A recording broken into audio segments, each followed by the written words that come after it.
할렐루야. 서로 샬롬 인사 나누시기 바랍니다. 샬롬. 샬롬. 오늘도 여러분 잘 오셨습니다. 사실 한 주간의 삶을 마치고 피곤한 몸을 이끌고 그래도 하나님 앞에 말씀 배우러 또 찬양 기도하러, 찬양 기도회가 제가 최정원 목사님과 그 일당에게 맡겼더니 훨씬 더 아주 영적으로 더 뜨겁고 풍성한 것 같습니다. 기도보다 찬양이 더 풍성하니까 아주 더 은혜가 되는 것 같습니다. 여러분 찬양하면서 기도하시고 기도하면서 찬양하는 찬양 기도회를 사모하시고 참여하시고 또 그 전에 우리 말씀 우리 제자 훈련 통해서 하나님 말씀으로 훈련받는 일에도 즐거움으로 참여해 주시기를 바랍니다. 지난주 우리 숙제 암송 구절 뭐였죠? 누가복음 22장 몇 절이죠? 27절 말씀. 자, 우리 공식에 따라서 한번 낭송해 보겠습니다. 시작. 누가복음 22장 27절 말씀. 앉아서 먹는 자 크냐? 섬기는 자 크냐? 앉아서 먹는 자가 아니냐? 그러나 나는 섬기는 자로 너희 중에 있노라. 누가복음 22장 27절 말씀. 암송하기 쉬웠어요? 어려웠어요? 이게 앉은 건지 선 건지, 앉아서 섬기는 자가 크냐 이렇게 암송하신 분이 계실지 모르겠어요. 자, 다시 한번 낭송하겠습니다. 뭐가 틀렸는지 아직도 감이 안 잡히는 분이 계신 것 같아요. 자, 전체 공식에 따라서 다시 한번 낭송합니다. 시작. 누가복음 22장 27절 말씀. 앉아서 먹는 자 크냐? 섬기는 자 크냐? 앉아서 먹는 자가 아니냐? 그러나 나는 섬기는 자로 너희 중에 있노라. 누가복음 22장 27절 말씀. 어려운 단어 하나도 없죠. 전부 쉬운 단어지만 얼마나 강력한 메시지를 담고 있는 말씀인지, 얼마나 우리 주님의 섬기는 삶을 우리에게 보여주는 말씀인지 모릅니다. 자, 오늘은 3과죠. 3과 제목이 뭡니까? 3과 제목은 그리스도를 증거하는 생활. 29페이지입니다. 29페이지. 그리스도를 증거하는 생활.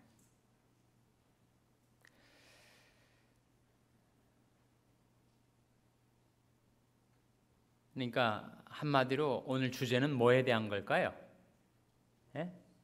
전도, 선교, 증거, 결국 다 같은 뜻을 지닌 말이지만 바로 우리 사명에 관한 말씀입니다. 그래서 이 전도에 관한 말씀 우리 함께 공부해 가도록 하겠습니다. 첫 번째 문장. 예루살렘 교회의 사도들은 자신들이 보고 들은 예수 그리스도의 부활을 말하지 아니할 수 없다고 고백한 바 있다. 우리가 보고 들은 바를 말하지 아니할 수 없노라. 그것이 그들이 고백이었어요. 너무 강력한 충동이 속에서부터 터져 나왔다는 거죠. 그들은 마음속에서 치밀어 오르는 충동을 가지고 다닌 사람들이었다. 그들에 비하면 우리들의 마음은 쉬고 있고 사람을 두려워하는 공포증에 사로잡혀 있지 않나 하는 염려를 할 때가 종종 있다. 전도는 구원받은 하나님의 자녀라면 자랑스럽게 기쁨으로 실천해야 할 삶 그 자체이다. 그럼에도 불구하고 우리는 전도를 부담으로 여기죠. 전도, 다른 건 다 하겠어요. 신자의 의무, 성경 읽고 찬송하고 기도하고 봉사하고 이런 거 하겠는데 전도하면 부담감이 느껴지는 경우가 있죠. 있죠. 전도의 부담. 전도의 부담이 왜 생기는 거죠? 어떻게 전도해야 할지를 너무 막막하게 느끼기 때문에 전도의 부담이 있기도 하지만, 또 하나는 내 삶이 전도하기에 너무 준비가 안 됐다. 그런 생각이 전도의 부담감을 키우고 있는 것 같습니다. 좀 더 보시면 예수 그리스도를 자랑하고 이야기하여 다른 사람의 영혼을 하나님께 인도하는 일만큼 귀하고 아름다운 일은 없다. 전도하는 생활은 우리 신앙 상태와 깊은 관계를 가지고 있다. 전도를 기쁨으로 할 때는 신앙이 매우 좋다고 말할 수 있고, 그렇지 못하면 신앙이 병들어 있다고 해도 과언은 아닐 것이다. 제가 최근에 그 주일 설교 가운데 순종하는 삶의 행복, 그런 제목으로 말씀을 증거하면서 하나님이 우리에게 주신 가장 큰 계명 하나 하고 가장 큰 명령 하나가 있다, 그렇게 말씀을 전한 적이 있는데 기억을 좀 하십니까? 하나님이 우리에게 주신 가장 큰 계명은 뭐죠? 참 우리는 들을 때마다 새롭고 볼 때마다 참신하고 늘 새롭게, 하나님이 우리에게 주신 가장 큰 계명 뭐예요? 내 마음을 다하고 목숨을 다하고 뜻을 다하고 힘을 다하여 주 너희 하나님을 사랑하고 내 이웃을 내 몸과 같이 사랑하라 하는 사랑의 계명이 가장 큰 계명이고, 그 다음에 하나님이 우리에게 주신 명령 중에 가장 높은 명령, 그래서 무슨 명령이라고 하죠? 지상명령이라고 하는 가장 높은 명령 뭡니까? 그러므로 너희는 가서 모든 족속으로 제자를 삼아 아버지와 아들과 성령 이름으로 세례를 주고 내가 너에게 분부한 모든 것을 가르쳐 지키게 하라. 그래서 우리는 그것을 이렇게 표현을 합니다. 첫 번째 것은 Great Commandment,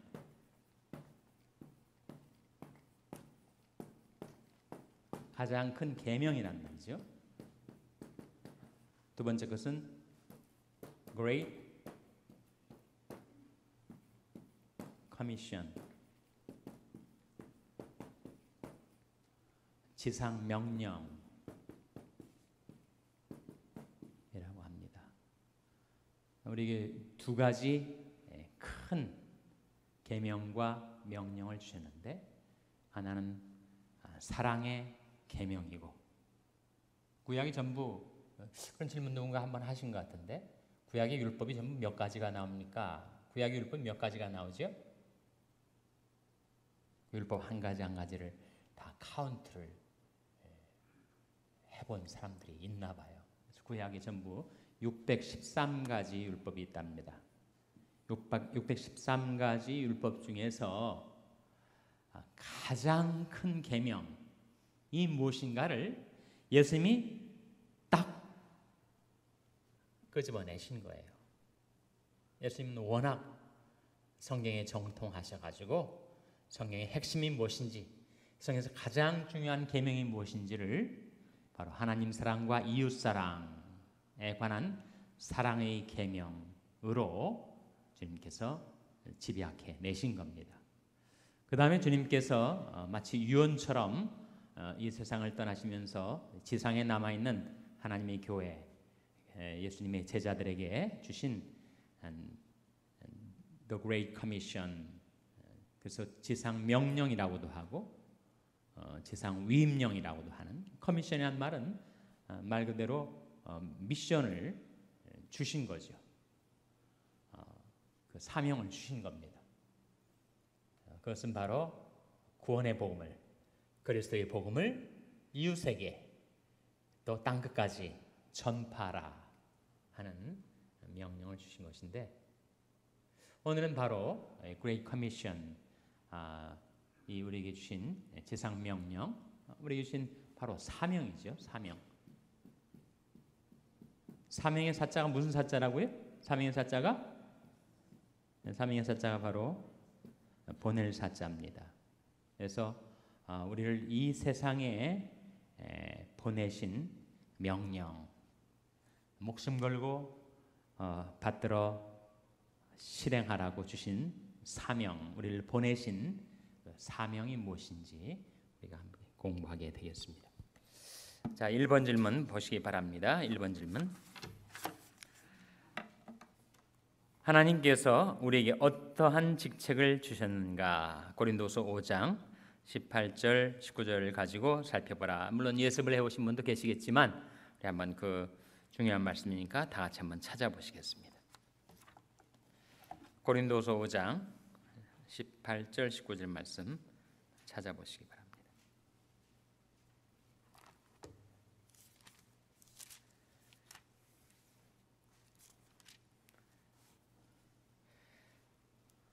신약성경 291페이지 전으로 보시면 되겠습니다. 자, 고린도서 5장 18절 19절 한번 같이 읽겠습니다. 시작. 모든 것이 하나님께로 났나니 저가 그리스도로 말미암아 우리를 자기와 화목하게 하시고 또 우리에게 화목하게 하는 직책을 주셨으니 이는 하나님께서 그리스도 안에 계시사 세상을 자기와 화목하게 하시며 저희 죄를 저에게 돌리지 아니하시고 화목하게 하는 말씀을 우리에게 부탁하셨느니라.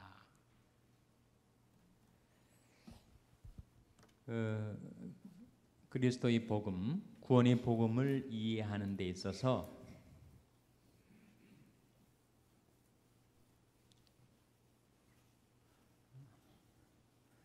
예수 그리스도의 복음을, 구원의 복음이죠. 복음을 이해하는 데 있어서 사도 바울이 크게 두 가지 복음의 측면을 드러낸 것이 있습니다. 하나는 복음을 어떻게 이해하느냐 하면 justification by faith,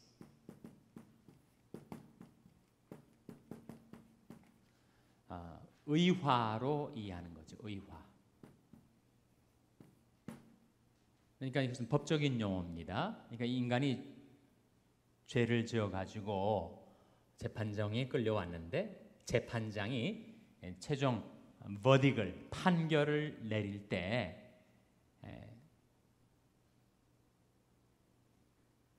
내가 무죄다라고 하는 선언을 받는 것. 그러니까 우주의 재판장이신 하나님 앞에 내가 죄인으로 나왔는데 하나님께서 나를 의롭다고 여겨주시는 것, justification, 의롭다 하심, 구원의 복음을 이렇게 이해하는 것이 첫 번째입니다. 두 번째는 reconciliation, 뭐라고 번역할 수 있죠? 바로 지금 우리가 읽은 고린도서 5장에 나와 있는 화목의 복음으로 이해하는 것입니다. 이것이 법적인 용어라면 이것은 관계상의 용어죠. 즉 하나님과 우리 사이가 불화 관계에 있었다는 거예요.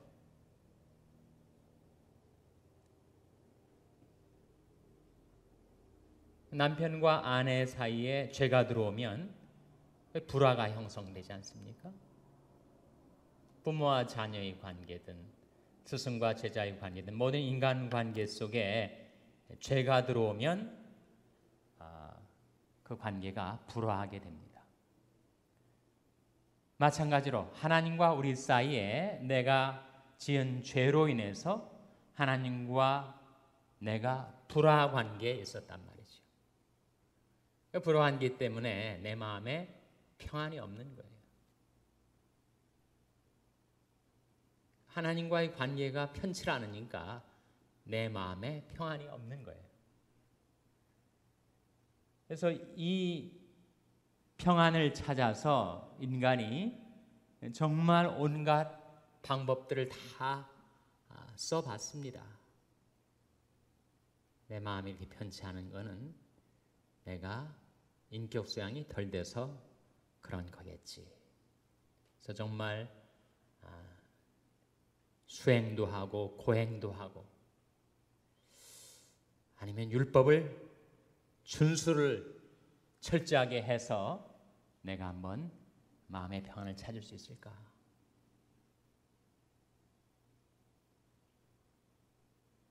아니면 신학교를 들어가 볼까? 신학교에 들어가면 내 마음이 평안해질까? 사실 이렇게 평안을 찾아서 헤맸던 한 사람이 있었습니다. 일본의 저명한 우츠무라 간조 내천 감산이라는 사람이 구안록이라는 책을 저술을 했는데 말 그대로 평안을 구하며 찾아온 자기 인생의 기록이었단 말이죠. 신학교를 실제로 가보기도 했다는 거예요. 우리 한국의 김진홍 목사 같은 분은 정말 기독교 가정에서 태어나서 자랐지만 마음의 평안을 얻질 못해가지고 광나루 신학교에 들어가 봤어요. 신학교에 들어가 봤더니 전혀 자기가 예상하고 기대했던 그런 신학교가 아니더라는 거예요. 다 때려치고 1, 2년 하다가 그만두고 내가 원효대사처럼 한번 민초의 그 현장 삶의 바닥에 내려가 가지고 한번 평안을 찾아봐야 되겠다. 그래서 아스케키통 짊어지고 그렇게 삶의 현장에서 뭔가 진리를 찾아서 헤매었던 방황의 이야기가 있습니다. 왜 인간이 평안을 잃게 되었는가? 그것은 하나님과 불화했기 때문이었는데 그 불화의 문제를 해결하기 위한 인간의 모든 방법들의 강구는 다 결국은 실패로 돌아가고 말았을 때 하나님께서 화목의 역사를 proactively 주도적으로 이루신 사건이 바로 십자가죠. 그래서 바로 오늘 18절, 19절 말씀이 그걸 보여주고 있습니다. 18절 말씀 다시 보시면 모든 것이 누구로부터 났다고요? 하나님께로 났나니 저가 그리스도로 말미암아 우리를 자기와 화목하게 하시고, 그러니까 화목하게 하는 주체가 누구예요? 하나님이 하신 거란 말이죠. 인간이 스스로를 하나님과 화목하게 하려고 사용했던 모든 방법들, 그것이 철학이든 종교든 인격 수양이든 고행이든 율법 준수든 그 모든 인간이 강구했던 방법들이 다 수포로 돌아가게 되었을 때 하나님께서 나서셔서 그 관계를 화목케 하려 하실 때 사용하신 방법론, 이게 뭐라는 겁니까? 그리스도라는 거죠. 그래서 모든 것이 하나님께로 났나니 저가 그리스도로 말미암아 우리를 자기와 화목하게 하시고 또 우리에게 화목하게 하는 뭘 주셨다고요? 직책을 주셨다. 직분을 주셨다. 좀 더 쉬운 말로 하면 책임을 주셨다. 이제는 하나님께서 은혜로 나를 하나님과 화목하게 해 놓으셨으니 그 은혜를 받은 내게 주어진 책임이 이제는 아직도 여전히 하나님과 불화 가운데 있는 사람에게 가서 그를 하나님과 화목케 하는 그런 직분, 그런 사명을 주셨다, 그런 말씀이죠. 19절, 이는 하나님께서 어디 안에 계셨다고요? 그리스도 안에 계셨다는 거예요. 하나님께서 그리스도 안에 계셨다. 예수 그리스도께서 이 세상에 오셨을 때 예수 그리스도 안에는 신성의 모든 충만이 그 안에 거하셨습니다. 다른 말로 하면 예수 그리스도 안에 하나님이 충만히 계셨다는 거예요. 이는 하나님께서 그리스도 안에 계시사 세상을 자기와 화목하게 하시며, 무엇을 통해서 화목하게 하셨죠? 세상을 십자가로. 저희 죄를, 즉 하나님과 불화 상태에 빠뜨렸던 그 죄를 우리에게 돌리지 않으시고 그 죄를 다 짊어지셨다, 담당하셨다.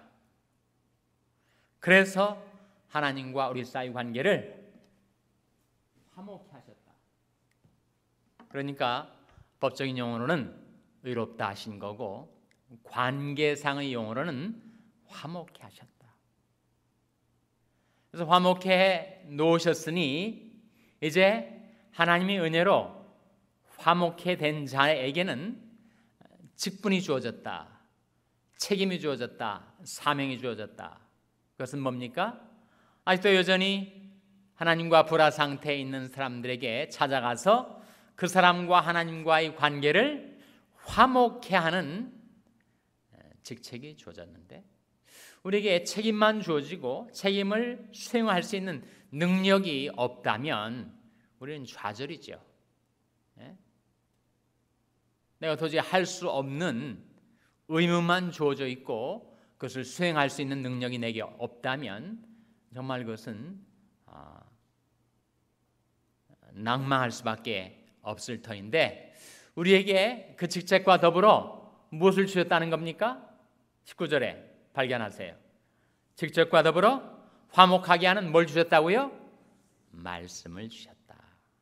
자, 18절에서는 직책을 주셨으니 19절에서는 말씀을 우리에게 부탁하셨느니라.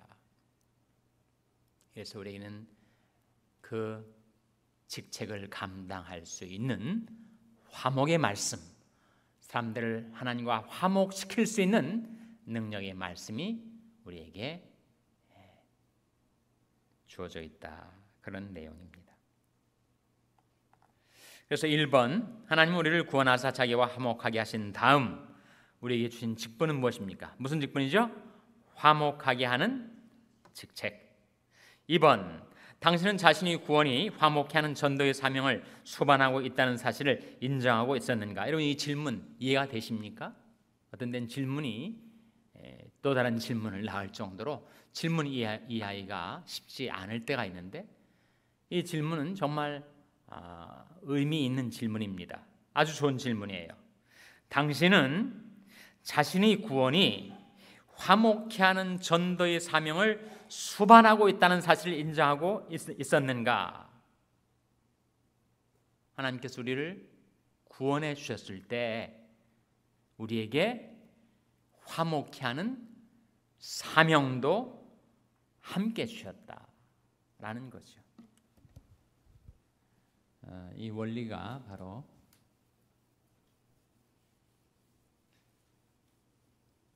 하나님이 우리에게 뭔가 은사를 주시잖아요.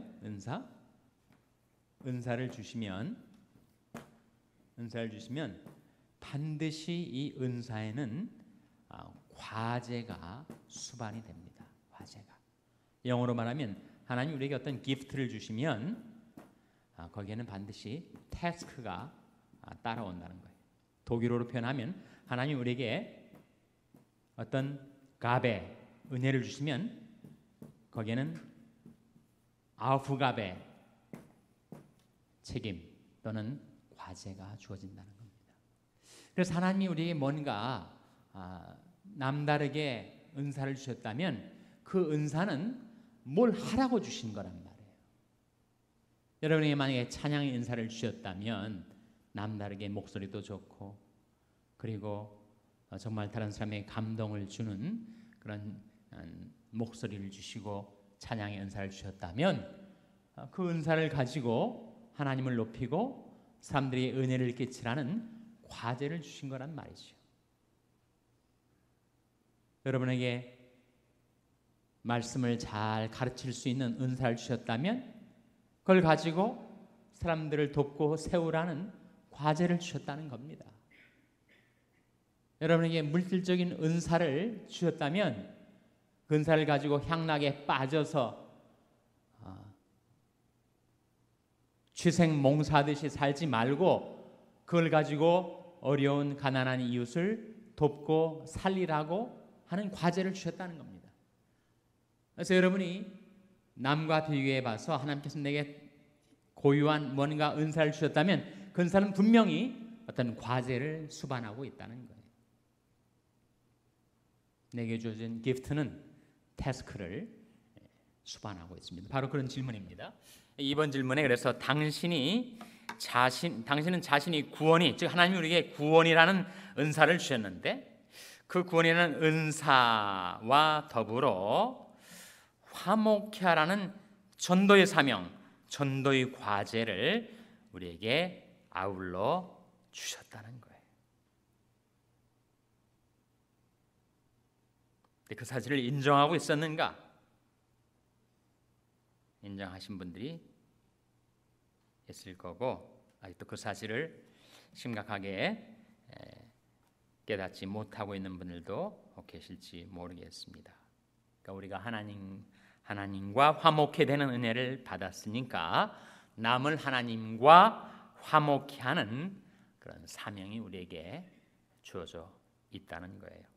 3번, 화목해 하는 직분과 함께 우리 손에 들려주신 것은 무엇입니까? 뭘 들려주셨어요? 우리에게 말씀을 들려주셨다. 직책만 주시고, 즉 책임만 안겨주시고 그것을 감당할 수 있는 능력을 더불어 안 주시면 우리는 낙심할 수밖에 없는데 직분과 더불어 말씀도 주셨다. 예배서 2장 14절에서 18절을 참고하라 했는데 거기에는 뭐가 나와요? 거기에는 뭐가 나옵니까? 자,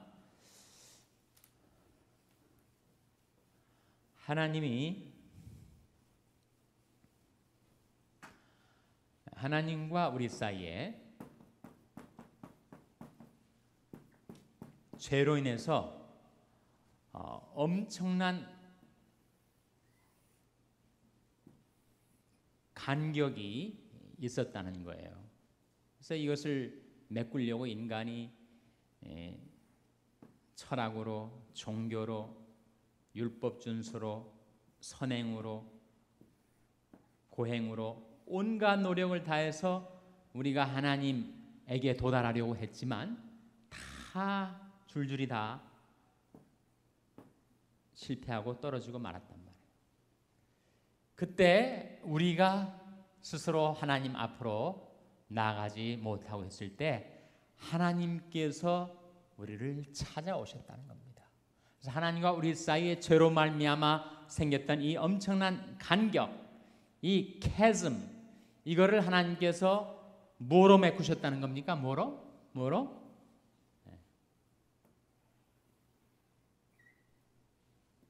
자, 뭐가 연상이 되십니까? 뭐가? 십자가로. 하나님과 우리 사이에 하나님께서 십자가로 우리를 화목케 하셨어요. 이 천년 전에 이루어진 사건입니다. 나 이 객관적인 역사적인 사건을 사람들이 워낙 모르고 지나가니까 또 2000년 전에 일어난 사건하고 21세기를 살아가는 나하고 무슨 상관이 있느냐? 팔레스타인 땅에서 벌어진 처형 사건하고 나하고는 너무 공간적으로 또 너무 멀다. 그렇게 생각하는 우리들에게 인류 역사의 중심에 세워진 그 십자가의 구원의 효력을 우리에게 전달해 주시기 위해서 하나님이 보내신 것이 있다는 겁니다. 그게 뭐죠? 그게 바로 성령이죠. 성령. 그래서 에베소 2장에서는 하나님이 우리에게 화목하는 직책과 더불어 우리에게 뭘 주셨는가? 십자가와 성령을 주셨다. 십자가와 성령을. 그래서 우리가 십자가를 증거하고 성령의 능력을 힘입게 될 때, 그때 사람들이 이것을 깨닫게 되면 그 역시 하나님과 화목해 되는 일이 벌어진다. 이는 우리의 힘이나 우리의 설득력으로 되는 것이 아니라 십자가의 효력, 그것을 각 사람에게 적용시키는 성령의 역사로 인해서 이루어지는 것이다. 그러니까 하나님께서 우리에게 화목하게 하는 직책과 더불어 바로 십자가와 성령을 주셨다. 4번, 복음의 말씀은 나만을 위해 독점하기보다 함께 나누어 먹어야 할 생명의 떡이다. 당신은 지금까지 혼자 움켜쥐고 있었다는 가책이 생기지 않는가? 자, 2번, 예수님의 심정과 바울의 심정을 이야기해보라. 마태복음 9장 36절에서 38절. 예수님께서 무리를 보시고 불쌍히 여기셨다고 한다. 그 말의 의미가 무엇이라고 생각하는가? 개혁 성경에서, 개혁 한글에서는 뭐라고 했습니까? 민망히 여기셨다, 민망히 여기셨다라고 했는데, 민망히 여기셨다는 것이 뭐예요? 긍휼히 여기는 마음으로 주님의 마음이 움직이셨다, 그런 뜻입니다. 민망. 긍휼이란 말을 영어로 뭐라고 하죠? 긍휼? compassion이라고 합니다. compassion의 come은 무슨 뜻이라고요? come은 together. passion은 뭐예요? passion은 두 가지 의미가 있습니다. 하나는 고난, 예수님이 십자가의 고난을 가리켜서 passion of Christ라고 하잖아요. 그러나 또한 passion은 무슨 뜻이 있습니까? 열정이라는 뜻이 있습니다. 그래서 우리에게 필요한 것이 바로 passion for God, 하나님께 대한 열정과 compassion for people, 사람에 대한 긍휼이 있어야 하죠. 우리가 하나님을 사랑하고 하나님에 대한 열정을 갖게 될 때 우리는 사람들을 긍휼히 여길 수가 있습니다. 사람들이 처한 그 고통과 슬픔을 우리가 함께 겪기 때문에 패션에는 겪다라는 의미가 근본적인 의미예요. 사람들이 겪는 죄로 인한 슬픔과 고통을 내가 겪어봤기 때문에 그 사람들이 겪고 있는 아픔에 내가 마음이 움직여지는 것, 이게 바로 긍휼이고 측은지심이죠. 2번, 주님이 우리를 불쌍하게 여기신 이유는 무엇인가? 불쌍하게 여기신 이유는 그들이 고생하며 유리했기 때문이다. 유리했다는 것은 흩어져 방황했다, 그런 뜻입니다. 3번, 당신은 예수님처럼 세상 사람들을 보는 눈을 가지고 있는가? 화려한 집에서 호의호식하는 자를 볼 때 그가 예수님을 안 믿는다는 이유 때문에 정말 불쌍하게 여기는 마음이 있는가? 어떻습니까, 여러분? 세상적으로 출세하고 잘 나가는 사람, 또 경제적으로 부유해서 부족한 것이 없는 것처럼 보이는 사람들은 그 사람들은 정말 내가 전도할 하등의 필요가 없는 그런 사람인 것처럼 느껴질 때가 있지는 않습니까? 예수님 그렇게 보시지 않았다는 거예요. 예수님 보시는 안목하고 우리가 보는 안목하고 정말 차이가 난다는 거예요. 예수님은 아무리 세상적으로 출세하고 돈 잘 벌고 그리고 명예주의 높아도 그가 하나님을 모를 때 그는 가련한 인생이다, 비천한 인생이다, 그는 불쌍한 영혼이다, 이렇게 보셨고, 우리는 세상적으로 호의호식하고 잘 나가는 사람, 괜히 내가 복음을 전해가지고 그 사람 삶에 그렇게 진동을 불러일으킬 필요가 뭐가 있겠는가, 이런 생각을 하고 있으니 정말 예수님 생각하고 우리 생각하고 많이 차이가 나는 거죠.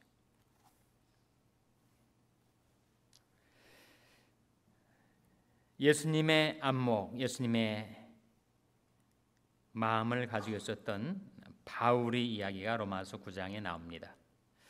1번 로마서 9장 1절에서 3절에 관한 질문입니다.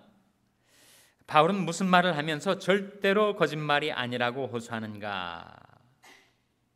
자기 마음에 뭐가 있었다는 거예요? 근심과 고통이 있었다. 바울이 왜 근심하고 고통하였죠? 누구 때문에? 자기 형제들, 고륙의 친척 때문에. 3번 그 근심과 고통은 어느 정도의 것이었는가?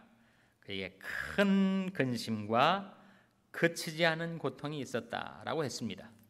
4번 불신 가족이나 이웃을 생각하고 당신이 게으르하는 심정과 바울의 심정을 비교하면서 무엇을 발견할 수 있는가?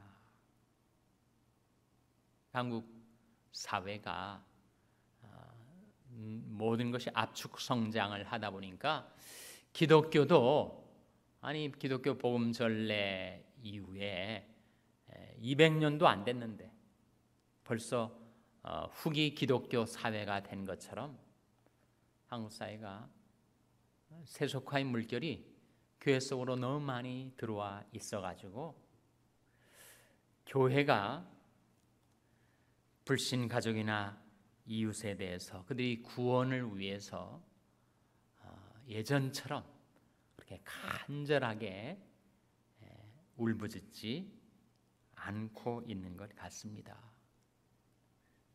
교회 안에 있는 사람하고 교회 밖에 있는 사람하고 공통적인 관심사는 얼만큼 세상에서 출세하는가, 얼만큼 돈을 많이 버는가, 그것이 목표고 그것이 소원이다 보니까 믿지 않는 사람이 세상적으로 잘 되면 오히려 그것이 선망의 대상이 될 정도가 됐으니 기독교가 어떻게 힘을 발휘할 수가 있겠습니까?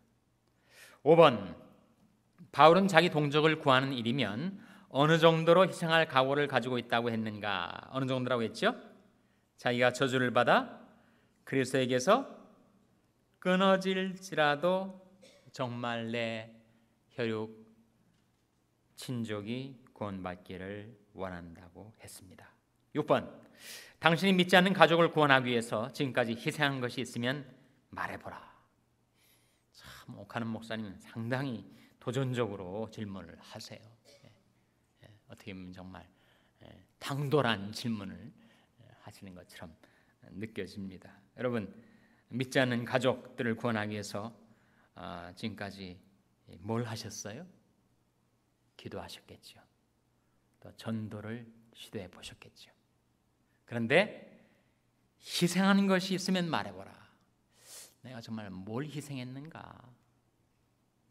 그들이 구원을 위해서 내가 희생한 것이 무엇이 있는가? 한번 생각해 보시기 바랍니다.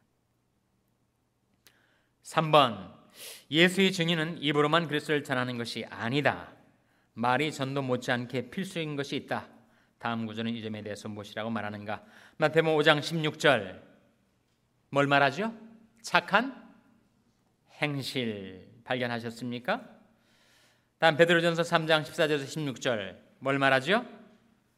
소망, 온유, 두려움, 선한 양심, 선행. 요한복음 13장 34절 35절 뭘 말하죠? 사랑의 새 계명. 그러니까 우리가 꼭 말로만 전도하는 것은 아니고 우리 인격으로 우리의 삶으로 전도하는 것이다 라고 하는 것을 우리에게 상기시켜주고 있습니다. 4번 당신이 전도해서 지금 신앙생활을 잘하고 있는 자들의 이름을 뭐라고요? 적어보라. 적어보셨습니까? 한 몇 명 정도 적히던가요?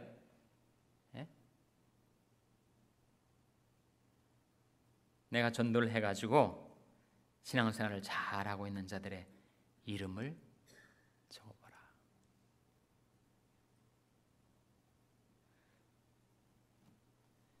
이름의 목록에 10명 이상 되는 분 한번 손들어 보세요. 10명 이상. 5명 이상 손들어 보세요.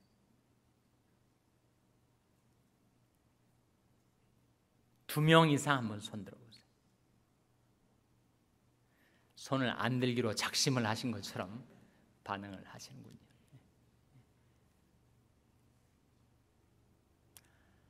나 때문에, 내가 예수 믿고 나서 지금까지 살아오면서 나 때문에 단 한 명이라도 예수 믿고 신앙생활 잘 하고 있는 사람 있는지 한번 각자가 한번 생각해 보세요. 제가 여러분 한 분 한 분 찾아다니면서 여러분 교재에 몇 명의 이름이 적혀 있는가를 제가 지금 검사할 수도 없지 않겠습니까?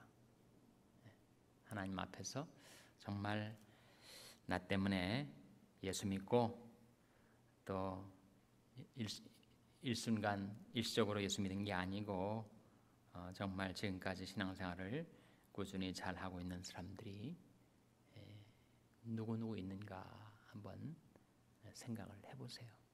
저도 생각을 해봤습니다. 거기에 대한 답변은 여러분도 저에게 공개를 하지 않기 때문에 저도 여러분에게 공개를 하지 않겠습니다. 5번, 앞으로 예수 그리스도를 더 열심히 전하고 싶은 마음이 있는가? 있다면 누구를 어떻게 전도하고 싶은지 계획을 적어라. 적용에 대한 강력한 질문을 하고 있는데 각자가 좀 적어보시기 바랍니다. 실제로 적어보세요. 누가 벙어리인가 D.L. 무디 글이 적혀져 있습니다. 그토록 많은 하나님의 자녀들이 벙어리라는 사실은 매우 슬픈 일이다. 그렇지만 그것은 사실이다. 부모들은 그들의 자녀들이 벙어리로 태어나는 것을 커다란 재난으로 생각한다. 그들은 그 사실에 큰 슬픔을 느낄 것이다. 그러나 당신은 하나님의 자녀 가운데 벙어리가 많다는 사실을 생각해 본 적이 있는가? 교회는 그런 자들로 가득 차 있다. 그들은 그리스도를 증거하지 못한다. 그들은 정치, 예술, 과학, 유행 등과 같은 것에 대해서는 곧잘 이야기하지만 하나님의 아들에 대해서는 벙어리다. D.L. 무디, 드와이트 라이만 무디. 이 사람은 물론 탁월한 순회 전도자이기도 했지만 자기가 한 명이라도 개인 전도, 1:1 전도 하지 않고는 그날을 보내지 않기로 결심을 했대요. 어느 날 잠자리에 들다 보니까 한 번도 전도를 그날은 안 한 거예요. 그래서 옷을 주섬주섬 입고 집을 나가서 한 술 주정뱅이가 비틀거리면서 걸어가고 있는 것을 발견해서 그에게 예수를 믿으라고 복음을 전했대요. 그 사람이 화가 나가지고 당신이 D.L. 무디가 아니면 내가 당신을 당장 저 또랑에다가 빠뜨려 놓을 것이라고. 그렇게 D.L. 무디는 1:1 전도, 개인 전도로 그 무명의 술 주정뱅이도 D.L. 무디라는 이름을 알 정도로 그렇게 전도에 힘썼다고 합니다. 전도는 정말 놀라운 축복의 문입니다. 전도는 무한한 가능해요. 우리의 삶의 목적과 지향이 전도에 맞춰져 있으면 하나님 그 사람을 축복하십니다. 그것은 수많은 사례를 통하여 입증된 사실입니다. 내가 노방전도를 매일 하지는 못한다 하더라도 내 인생의 목적, 내 삶의 지향, 내 의식의 흐름, 그것이 그리스도의 구원의 복음을 전하는 것을 위해서 맞춰져 있으면 하나님께서는 그 사람을 축복하시고 사용하십니다.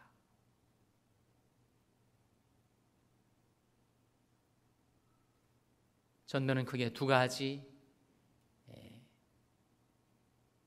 통로를 통해서, 두 가지 도구를 통해서 이루어져요. 하나는 우리 입으로, 또 하나는 우리의 삶으로. 그런 사람이 있어요. 나는 예수를 말로 전하지 않는다. 나는 믿지 않는 동네에 가가지고 평생 예수란 이름은 입번긋도 하지 않고 나는 평생 그 지역에 조용히 살면서 빗자루로 동네 거리를 쓸고 조용히 봉사하는 삶을 살겠다. 그럼 어떻습니까? 좋은 전도의 방법입니까? 아닙니까? 성경에 나타난 좋은 전도 방법은 아니죠. 성경에 나타난 예수님의 제자들은 천하를 어지럽히는 자라고, 세상을 들었다 놨다 하는 자라고, 세상을 요란케 하고 뒤집어 엎는 자라고 비난을 받았어요. 그들이 입으로, 말로 전하는 복음의 능력을 믿었습니다. 우리는 그 두 가지를 다 사용해야 돼요. 우리가 만일 나는 삶으로만 전도하지 내가 입으로는 전도하지 않겠다라고 말한다면 D.L. 무디가 말한 벙어리가 되는 거죠. 우리는 분명히 말로 전해야 되고 삶으로 전해야 됩니다. 말로 전하라 명령, 디모데후서 4장 2절 찾아보시기 바랍니다. 디모데후서 4장 2절 말씀. 디모데후서 4장 2절은 신약성경 345면. 찾으셨습니까? 디모데후서 4장 2절 신약성경 345면 디모데후서 4장 2절 말씀 같이 읽겠습니다. 시작. 너는 말씀을 전파하라. 때를 얻든지 못 얻든지 항상 힘쓰라. 범사의 오래 참음과 가르침으로 경책하며 경계하며 권하라. 너는 무엇을 전하라고요? 너는 말씀을 전파하라. 믿지 않는 세상 사람들은 우리를 오해해서 이 말쟁이가, 말만 번지르르 하는 예수쟁이가 라고 우리를 비난할지라도 우리는 그 비난을 감수하고서라도 우리는 말씀을 전파해야 됩니다. 너는 말씀을 전파하라. 동시에 우리는 우리의 삶으로, 내가 이 나이에 무슨 전도를 하랴, 이 나이에 내가 해야 할 전도가 시편 92편 14절 15절에 나옵니다. 한번 찾아보시기 바랍니다. 시편 92편 14절 15절.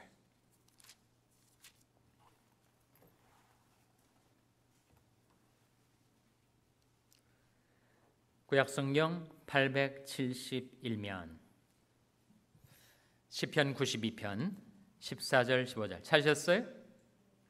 자, 시편 92편 14절 15절 같이 읽겠습니다. 시작. 늙어도 결실하며 진액이 풍족하고 빛이 청청하여 여호와의 정직하심을 나타내리로다. 여호와는 나의 바위시라. 그에게는 불의가 없도다. 늙어도 결실하며 진액이 풍족하고 빛이 청청하여 그 삶으로 하나님을 나타내는, 증거하는 전도의 방식. 여러분, 그 두 가지가 다 우리가 전도를 해야 하는 전도의 방법입니다. 다음 주 암송구절, 다음 주 숙제입니다. 고린도후서 5장 18절 말씀, 고린도서 5장 18절 말씀을 암송해 오시기 바랍니다. 기도하시겠습니다. 하나님 아버지, 저희들에게 가장 높은 명령, 지상 명령, 그리스도의 구원의 복음 전파의 명령을 저희들에게 주셨사오니 하나님, 저희들이 이 명령 받들어 수행하며 살 때 이 명령이 저희들이 영생이 되게 하여 주시옵소서. 모든 것 감사드리며 예수님의 이름으로 기도하옵나이다. 아멘.